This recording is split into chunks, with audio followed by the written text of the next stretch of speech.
Los términos se manejan entre México y Colombia, considero que de formas muy distintas, porque la violencia allá es una violencia que se ha vuelto mucho más masiva, que toca diferentes niveles de la sociedad.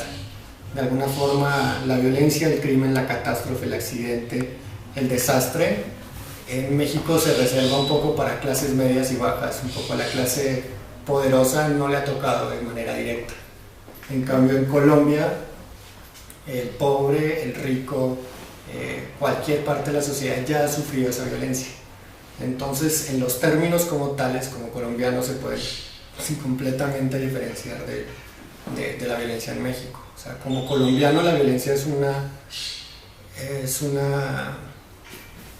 padecimiento que ahoga a la sociedad en general y que todos somos parte de y todos somos responsables de. Y un poco acá es todo responsabilidad del otro y la violencia la sufre el otro y el que está más jodido es el otro. Y es como, en esos términos, como que vería la violencia entre México y Colombia como diferencia en términos. De alguna manera no quería caer en la representación de lo que veía todos los días.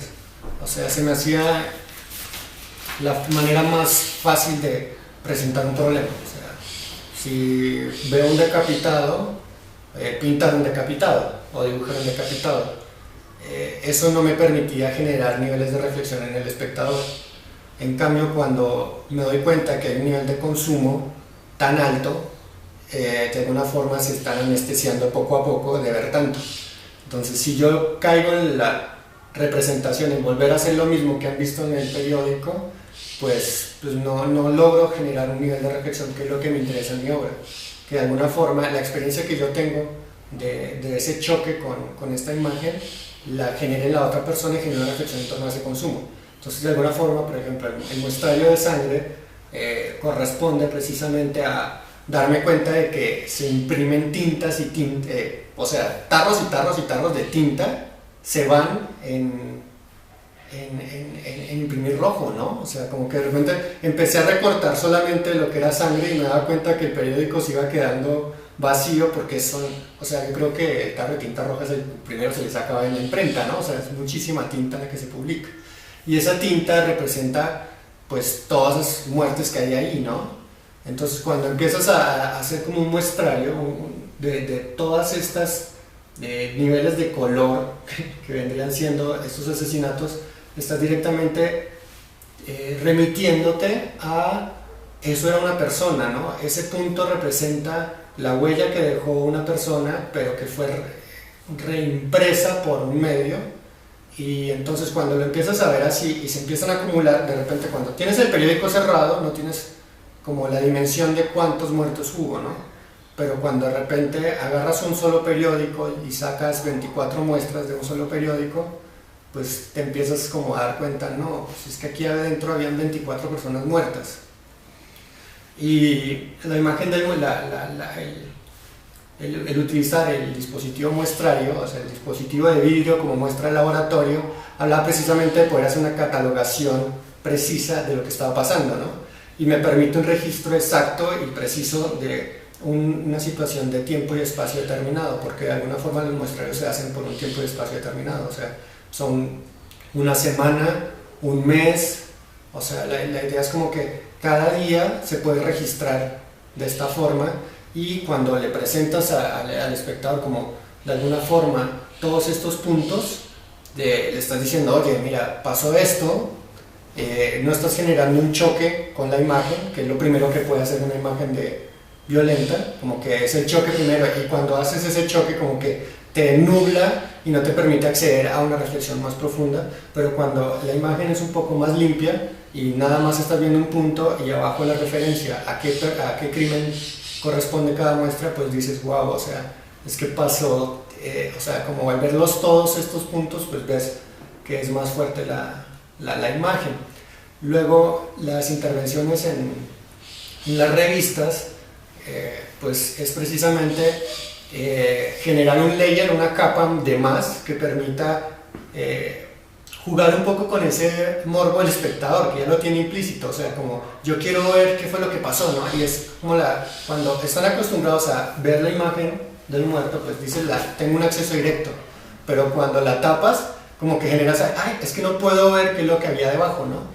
Y de alguna forma jugué con la serie de la alarma con un imaginario, o sea, el imaginario de la calaca, de la imagen de la muerte con la calavera sonriendo, que generara también un cierto de ruido con el consumo diario de esta imagen, ¿no? De repente se puede volver cómico, pero cuando piensas, oye, debajo de esta cabeza que se ve riendo, que es una Catrina, como una Catrina riéndose, ahí abajo hay una persona real decapitada, ¿no?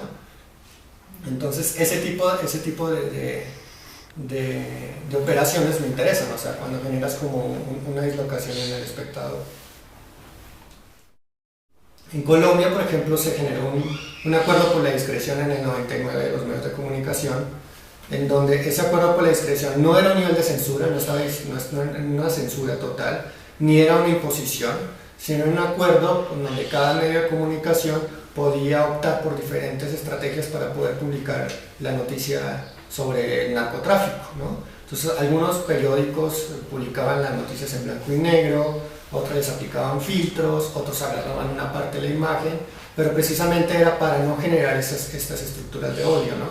De hecho hay una parte, de hecho el acuerdo como tal tiene 6 puntos y el quinto punto dice: estableceremos criterios para evitar la difusión y publicación de imágenes y fotografías que puedan generar repulsión en el público, contagio con la violencia o indiferencia ante esta. Y esto se desarrolló en el 99.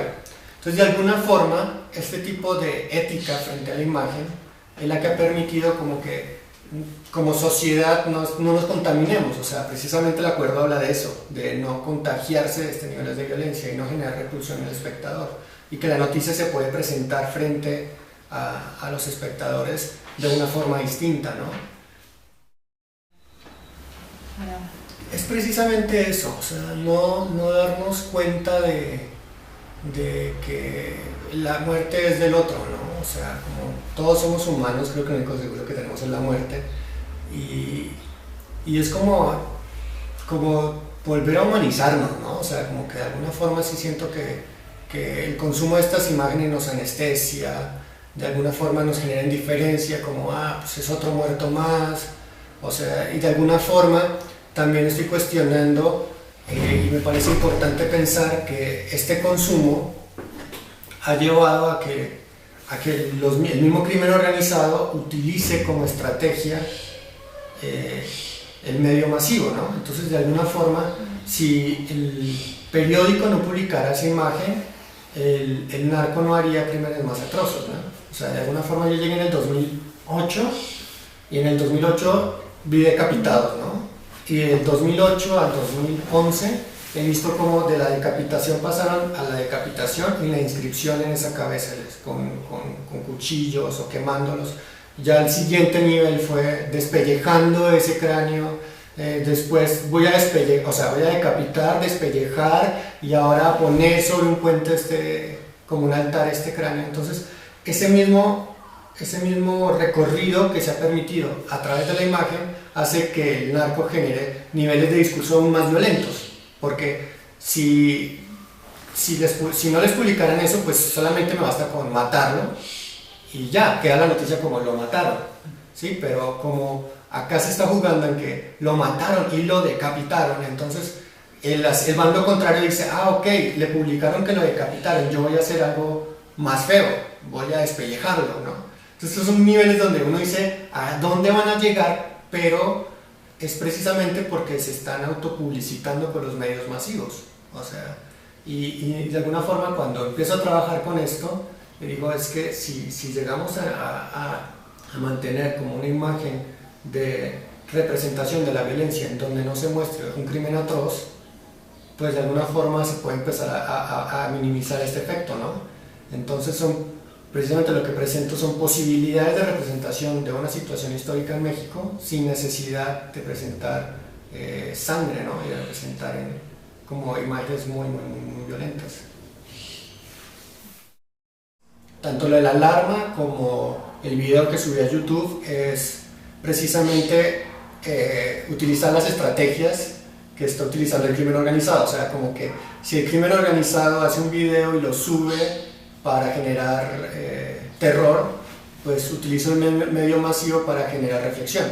Entonces, de alguna forma, por eso utilizo los diferentes medios, tanto el tratar de meterme en una revista como un suplemento, un impreso o un múltiple que podría también ser parte de un grabado serial que, por ejemplo, en el caso de la alarma, que tiene 350.000 impresiones a la semana, es de alguna forma poder insertar una imagen tuya que la van a recibir 350.000 personas, ¿no?